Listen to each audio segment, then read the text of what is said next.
All right, this one is going to be about how a dropout yard is created. A dropout yard. If you don't know what a dropout yard is, just so you understand, a dropout yard is where, no disrespect, where they're going to have to send Casanova to make sure that he's all right. You know what I mean? A dropout yard is where they might have to send Tory Lanez to, because of his status, just to, show you what time it is. This is a dropout yard, how it's created. All right, so just sit back, enjoy the ride, and let me take you on a unique trip, man. Put your seatbelts on. If you're not with it, tune out.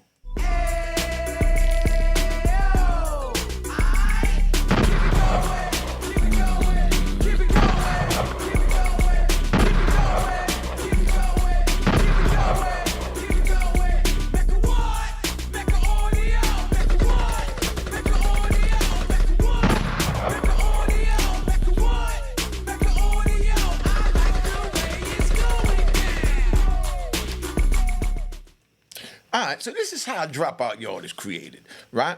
Now, we gonna talk about how they turned Coleman 2 into a dropout yard. Now, back in the day, you know what I mean? We talking about back in like 2010, early 2010, spring of 2010. So the Pisons and the Serenos is on the yard. Now, they don't really get along like that. The Serenos feel like they're better than the Pisons, just keep it 100. That's what I observe. So if I'm wrong, y'all put it in the comments. Y'all let me know because I stand to be corrected because I'm on man time. Now, either the Pisons or the Serenos, I don't remember exactly the way it goes. One of them owed each other money. I think the Serenos own the Pisons. They said, y'all ain't supposed to be here anyway. You dudes weak. Y'all ain't got nothing coming. I'm not paying you. So when that happened, they go in the yard. Pisons ain't nothing soft, so they pop off in the yard at Coleman 2. So they start stabbing each other. They going at it, and when you have these type of things, everybody have to participate because dudes can't say, "Oh, I'm a Pison" when everything is running smooth to get the protection of the Pisons, or I'm a Sereno, or or I'm a Blood, I'm a Crip to make sure they running smooth and the joint running smooth. But when things pop off, you can't say I don't have nothing to do with that beef and I don't deal with this dude and that dude. You have to roll with whatever your crew that you claim to be affiliated with or down with gets into. So now, we out there. There was a dude that used to always play the guitar. A little Pison dude. He was real quiet, elder dude, in his 40s. He's just sitting there strumming the guitar like Elvis Presley out there or Johnny Cash, and everybody used to walk by him and just laugh at him because he's sitting in the corner by himself, Indian style in the grass, and he just plays the guitar. When the police never bothered him because they know all he did was go to the yard to enjoy the fresh air and the freedom of being outside and play the guitar. But when the joint popped off, he jumped up and he took his guitar and he busted Sereno in the head with the guitar.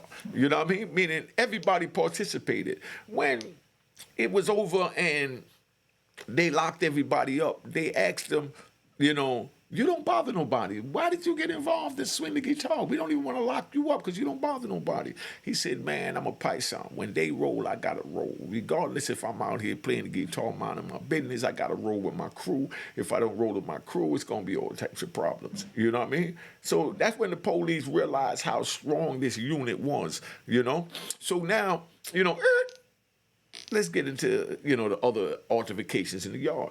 So while this is going on, you got a Sereno who's real aggressive, and he's trying to stab the Pisons, this and that, and the police come out there trying to stop it, and the police rolls up on one of the Serenos, and they whooping the Sereno. So instead of him continuing to stab the Pisons, he saw his brother Sereno, was in problems. So he ran up on the police with the knife cocked back, you know what I mean, to go stab the police. And the police in the tower, he shoots him with a real bullet. Boom. Shoots him in his arm. He drops the knife. They jump on him. They whoop him. They take him in.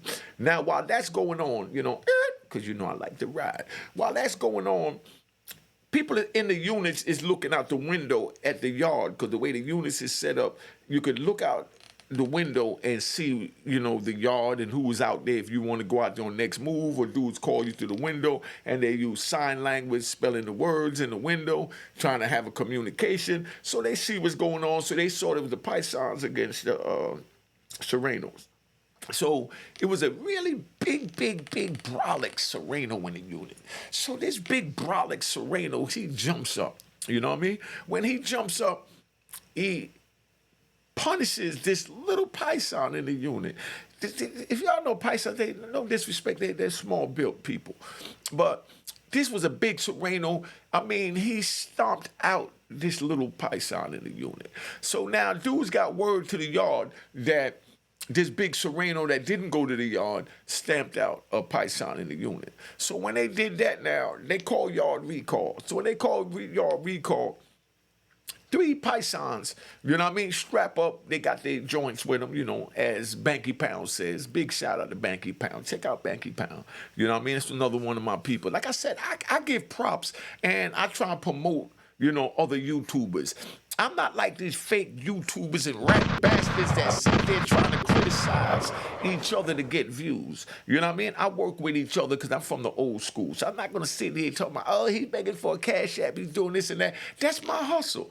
Respect my hustle. If you're not smart enough or you don't have enough good content to sit there and ask for a cash app, that's on you. Fall back, let me do me, and stop being a rat bastard. You know what I mean? Now, like I said, so they roll up in the unit. They catch this big Sereno in the unit, and I mean, they stomped him out. You know what I mean? I mean, yo, listen, when they went and they knocked him down and they started stomping him. They started stomping him with steel-toe boots in his head. You could hear his head hitting the concrete. So if you youngins want this, continue to do what you do. You know what I mean? They went in there while they stomping him, all you heard was boom, boom, boom. They stomping his head in the concrete. I'm not even gonna lie, I'm gonna keep it 100. I'm human, I got a little humanity in me. I even felt sorry for this Sereno. You know what I mean? All you heard was, it's like his head hit the ground and bounced up. And when it bounced up, it's like you're dribbling a basketball in there. But instead of the ball going in your hand and you're dribbling up and down, this was his foot going on his head, man. And I'm watching this. I'm human. I'm like, oh, man, they going to kill this dude. But I couldn't get involved. That's their beef. You know what I mean? So I sat there. I said, oh, my God. So they winds up taking this dude out. So when they take this dude out, the COs come back and, they said, what is going on? What was this about? And I got to keep it, 100. The Pisons and the Serenos, they kept it gangster. They said, man, this ain't got nothing to do with you. This is about, our people. So stay out your business. We did what we had to do, and that's what that is, So now, the word is that 3 Pisons, like I said, snuck in and stomped out the dude, They were stomping his head so hard, So now they said, oh, we got to change this jail up because this was a medical jail. Medical jail is where they said, they have like, they call it, I think, a Care 2. A Care 2 is where they send people with medical illnesses. So they sent me there because, my prostate was starting to act up. I was getting at that age where my prostate was acting up. So they sent me over there to Coleman 2 because it was a Care 2 is what they call it, meaning they have doctors there to take care of, serious ailments. So now they decided to switch that jail over and make it a dropout yard. A dropout yard is where they send people that dropped out the gang. Before you get on that yard, you have to be debriefed. Then you have to break down the intricacies of the gang to the SIS, which is the Security Investigation Service for the BOP, meaning Bureau of Prison, so that they know that you're really dropping out. You got to tell them something they don't know about the gang, like what the signs mean, how it started, turn over documents or whatever. These are the games that they play. So in order to do that, because, dudes might have violated, and was ratting in the other jail or, might have, been on some he cipher, monkey cipher. that was somebody from another gang or another race, and that's a violation because, even though they don't approve of the he cipher, monkey cipher, they definitely don't approve of he cipher, monkey cipher with somebody from another race, because then the other race could say that y'all punishing your man, and your man is abroad. So that's how that go. So now we up in the joint, and they decided to turn it into a dropout yard. So they got this warden that was a straight asshole. I talked about him when I spoke on, the worst prison I was ever in. That's where this warden was at. So I leave this warden to get to this new jail, and the new jail I get with was so sweet. Let me tell you what Coleman 2 was before this warden came and before they made a dropout yard. Before that, they had soda machines. You go in there, you could go in the kitchen doing any move with your cup. You know what I mean? You take your cup, you go in the move, and you go to the soda machine, and you can get Sprite, Fanta Orange, Coke. You know what I mean? All the sodas was being donated by the soda companies, and you go in there, get your little cup, and, get your sip on, And they even had ice cream. They had the ice cream machine, like how the ice cream truck come around. They got the ice cream. They pull the little thing and it come down a little swirl. They had that in the joint. It's 100 degrees outside. You could go in and get soda in between the move and ice cream. And on Friday they had what they called like scallops and prawns. That's what it was, They had prawns. Prawns with some big-ass shrimps. So imagine you're in the prison and you go in the mess hall on Friday evening for dinner, and they got these big-ass broad shrimp seasoned like a mother, and they got black people working in the kitchen, so it's seasoned proper. So you go in there, they got prawns. Then they even had every other jail had fried chicken once a week on Thursdays. This joint had it on Tuesdays and Thursdays. Could you imagine that? And then every other joint had, the square fish patties, that's breaded on Friday. This joint had, like I said, prawns and shrimp and salmon and, and they even gave you lemons to squeeze on the joint in this jail. That's how sweet it was, right? But after this riot, and they decided to make it into a dropout yard, they decided to punish us. So they got rid of that good warden. That good warden was so good, Matula Shakur was there. Rest in peace to Matula Shakur. Relax, y'all. Relax. So Matula Shakur was there. So Matula Shakur got with Chaz. Rest in peace to Chaz as well. He went and got, Chaz and... Big D, big shout out to Big D, from Queens. He in North Carolina. I saw him at Big Joe, birthday party, official gangsta out of Queens. So now, all of them came into prison and they brought Ja Rule. Ja Rule performed in the prison. They had a car show in the yard in the prison. We in prison doing 100 years and they bringing in these exotic cars and old school cars and... with the hydraulics and, things that a lot of dudes in the East Coast never even seen. But that's how good the jail was. You know what I mean? Then it gets screwed up. But, I want to get the joint. Let's do it right. All right? So now they sit there. And they bring in this new warden. His name was Drew. He was a cold asshole. The worst warden I ever met in my life. This dude comes there, he takes out the soda machines, he takes out the ice cream joint, he stops the chicken twice a day, he takes out the prawns, and he took everything away. The commissary was so sweet that they had electronic dictionaries where you just type the word in. And we're in prison, so we never even heard of nothing like this, especially when you've been down since in the 90s, because they just came out. I saw one when I was on the street at Sharper Image down there at the pier in New York, right? South Seaport. I saw one at Sharper Image for like $1,500 back then. But they had them in a jail for under $100 when you type a word in it, it's thesaurus and all that, and you could type notes in it and everything. No other jail had it. This warden takes everything out.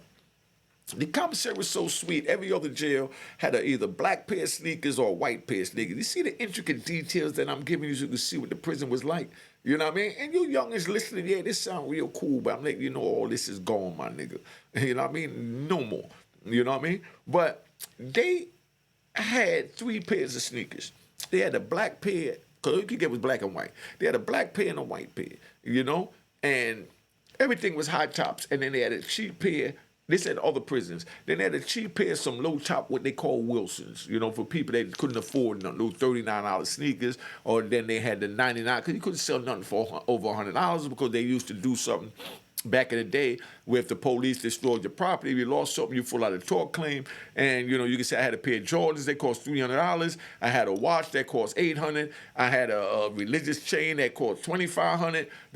And they had to pay the money out. So then they said that we wasn't allowed to get nothing in the prison that cost over $100, and they wasn't allowed to sell nothing that cost over $100. So now if you file a tort claim, no matter what it's worth, all you can get is $100. You see the game I'm giving you. That's why the Cash App was just on the screen. Remember, the Cash App was created in 2020. Make sure you hit the logo to make sure there's no one in my name. You know what I mean? I don't care if it's $1. Like I said, at least subscribe if you're not sending the Cash App. You know, hit that like button. So now, this warden takes all that out. When he comes there, he locks the jail down for 6 months. For 6 months, this man locked the jail down. He locked the jail down for 6 months so they could put up fences in front of every unit and fence in the yard and put fences in the unit so that everywhere we go we're stuck behind the fence like a dog kennel, you know? 6 months to do that. Then he let us out. So after he let us out, he started this new bull crap. Now, check it out. If two black dudes or two Spanish dudes had a fight with their own race, their own gang, he would lock the joint down for 30 days. Any fight was 30-day lockdown. You can't prevent a fight in the prison. So you youngins that want to go to prison know that there's a fight every day in the prison, and you might be the one having that fight. But he locks it down for any little fight that goes on. Normally, any jail you go at, they do it like the regular jails would be like, it had to be two different races in order for them to lock it down. If it's the same race, they just clean up the blood, you know what I mean, lock you in, wipe the blood up, and then open the jail back up, and it's back to normal routine. But this dude, Warden Drew, I seen two cellies get in a fight.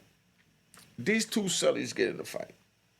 When they get in a fight, the police take the two of them out, pack their property, and then Warden Drew locked it down for 30 days. What does two cellies that's homeboys that chose to be in a cell together having a fight have to do with them locking the whole 2,000 men down? No visits, no phone, no commissary, no TV, no nothing. Just sitting there looking at four walls for 30 days because two homies that was in a cell decided to get in a fight. Could you imagine that? But that's what this warden did, you know? So it got so crazy, right?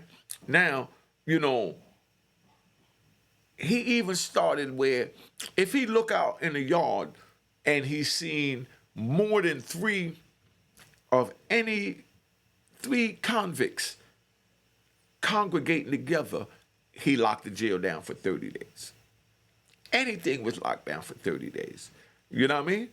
So now it got to the point where he started telling us, the convicts, if you want to keep this jail open, you have to police the jail to make sure that there's no fights in the jail. How the hell do we stop a fight in the jail when a man decides to do what he want to do, and especially a man from another race, another car, another gang, another ethnic background and all that, and he want us to police each other? This way he tried to turn us men into rat bastards. He even tried to tell the men that it was okay to wear flip-flops in the day room. Big no-no. If a dude wearing flip-flops in the day room, he from your car, you'll roll up on him politely, tell him, yo, family, we don't do that in this prison, the flip-flops in the day room. You know? And, you know, dude would go in and change out his sneakers. I've never seen nobody buck that. You know what I mean? And that was it. But Warden Drew tried to tell us that it was all right to wear flip-flops in the day room. Nah, my brother, we're not doing that. So if he sees somebody in the camera come out with flip-flops and another convict tell him, yo, whisper in his ear because they can't hear what he got to say. And then he go in there, take off his flip-flop, put his boots on, his sneakers. Drew will lock it down for 30 days. That's how he tried to change it to turn us all into rat bastards and flip-flop wearing in public suckers. You know what I mean? But we wasn't going for it. You know what I mean? So we stayed locked down. One Drew, because every jail, like I said, prison gets a momentum like the streets get a momentum. You know what I mean? Like the club gets a momentum when the DJ is playing a certain, type of music, whether it's slow music, they get to the grinding, or if it's that hip hop, they get to dancing and pop locking and Harlem shaking and all these other new dance they got going on. It's a momentum. So when the violence start, it just elevates and elevates and elevates. You know what I mean?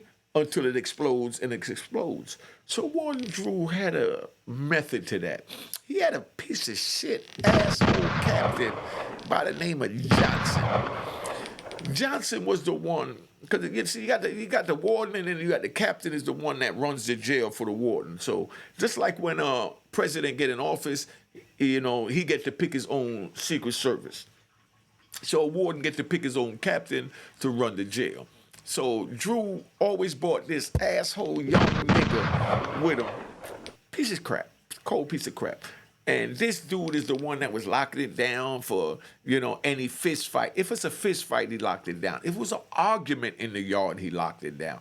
Anything happened, he locked it down for 30 days and tried to tell us to prevent that if we don't want to be locked down. But we can't tell another man, don't argue, don't fight, don't this, don't that. But this is what he tried to turn us to at this dropout yard. So now we in a joint, So Warden Drew turns around and he'll lock us down for 30 days and turn off the TV. They'll give us cold lunches, meaning, peanut butter, a pack of peanut butter, a pack of jelly, and 2 slices of bread. Not even 4 slices of bread. 2 slices of bread, a pack of peanut butter, a pack of jelly, and then he'll give you a Kool-Aid pack, and an apple. That was your dessert. That was your lunch. Could you imagine living that for 30 days? A peanut butter pack, a jelly, 2 slices of bread and an apple for lunch and dinner. Or, they rotated and give you, a slice of bologna, instead of the peanut butter. This is what they did. So imagine living like this, for 26 years. If you youngins want to live like this, keep doing what you're doing. You know what I mean? So now, Warden Drew, right? That's how he played this out. He took out everything, the soda machines, the ice cream machines, the prawns, the salmon, the lemons to go with the salmon. And they used to give you like 4 or 5 hot dogs. I mean, this compound was so sweet before Warden Drew, but he just cold tore it up. I mean, this man tore it down. But now, what he did was being that it used to escalate. Like I said, everything escalate. Like you riding in traffic on the highway. I just want you all to get a visual. You riding in traffic on the highway, and you're used to going 60. Like when I went down to Atlanta, I was down in Atlanta. You driving on the highway, you're used to going 60 up here, 65 the most. Down there is 70. So everybody's going 80. So now you have to speed up to keep up with the traffic of going 80 or they zooming by you. So that's what was happening in prison. So when everybody's getting hyped up and different things is building up where fights is getting ready to come in, debts is being owed, and you know what I mean, and drugs is being sold, and all this. Warden Drew used to lock it down on every Wednesday. Every Wednesday after lunch, this man would call. I mean, every Wednesday after lunch, we knew we was going to be locked down from 11:30 after lunch, 12 o'clock the latest. By 12 o'clock, we was in the cell until 5 o'clock. 5 hours on every Wednesday, we had to stay locked in the cell. Now, his method to that is, because I had to think about it, and I even asked him. I said, Drew, you know what I mean? Can I talk to you for a minute? And this is a cold asshole. So first thing he said was, get away from me. This is how the man talked to you. Excuse me, Warden Drew, may I talk to you for a minute? Get away from me. He didn't talk to gangsters. He said, get away from me. Go talk to my captain. So I went to Captain Williams. I said, Williams, why do you lock it down on Wednesdays when there's nothing going on? You know what I mean? Everything was running smooth. He said, no, that's because while y'all are escalating and debts is being owed and all this transaction is going on, we lock it down to make you slow down and spend that 5 hours to think that you could get 30 days for whatever you do when we open that door in 5 hours. So we did that to give you a chance to think. And I'm sitting here thinking, man, they really trying to break a nigga. You know what I mean? Every Wednesday, they locked us down. From 12 o'clock, 11:30 till 5 o'clock after 4 o'clock count. Now, you had dudes that got into, that came there that was dropouts. Like, I wasn't in no gang, so I was there because of my medical. And it was a, care level 2, they called it. So I'm in this joint, and they locking the joint down like this, And you get guys that come in as gangbangers. Now, they violated in a regular USP, got punished, you know what I mean? Or didn't get punished, whatever. But they sent them there for like a PC thing. But before they could go on the compound, they had to be debriefed. Debrief meaning they had to sit down where they asked them, how'd the gang start? Why'd you join the gang? What are the intricacies of the gang? And if you don't answer these questions, they say, we're going to send you back in the general population in another prison with your gangster ganging buddies. So they start singing like Stevie Wonder. You know what I mean? And becoming rat bastards. All right? Yeah, I did that rat bastard, so y'all don't think it's my system. But, this is what go on. And it's crazy because dudes would get debriefed, tell everything about the gang, become rat bastards, and now while they on the compound and they get comfortable, they couldn't survive amongst the gangsters in the gang. They couldn't survive amongst the gangsters in the gang. So what they do is, now they come here and they see that it's running smooth. Dudes don't want no problems. They dropped out. They trying to do their own thing. Now they try and act like they're active in the gang. Knowing if they go to another USP, they're going to get stabbed up as soon as they get off the bus. But now they pushing the line that I'm a Blood, I'm a Crip, I'm a Sereno, I'm a Python, I'm a GD. You know what I mean? I'm a Folks, I'm a this, I'm a that. But you dropped out and gave the government all the information they wanted. This is what goes on.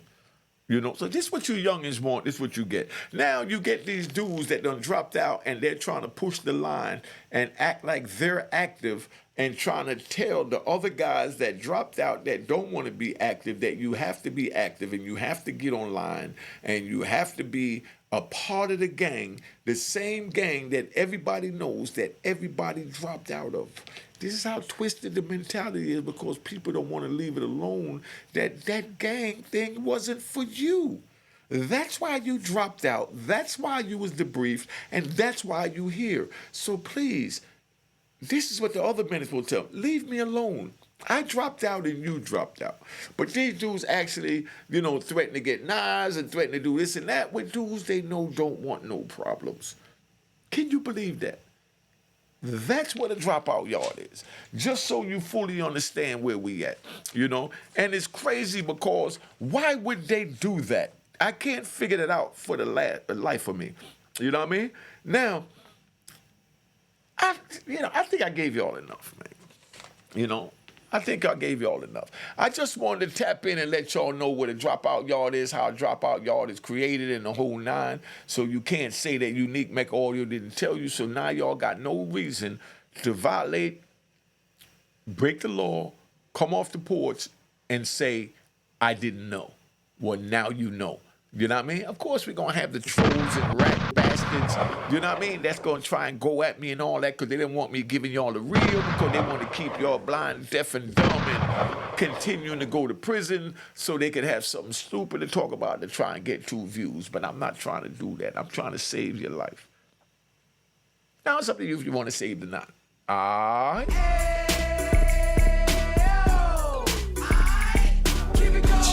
Cheers, the crime.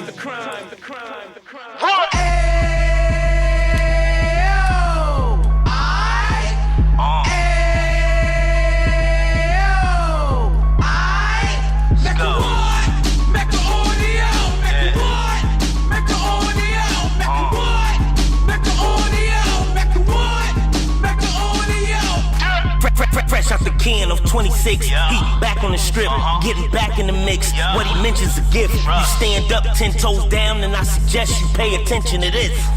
Take a little gully posse and put it in Harlem. He cut from the bottom, came up from the bottom. Drop the book, you should go and get it. The Instagram page and the YouTube, you could go and visit. Then you could consider yourself LinkedIn. Sit front row and get Jews from a kingpin. How he went through it, so you ain't gotta go do it. To not pay attention would be stupid. Talking about a man that probably put your grandfather on. Probably the reason that him and your grams got along. A man that generated millions on the block, did his time, never squilling to the cops, Mecca audio.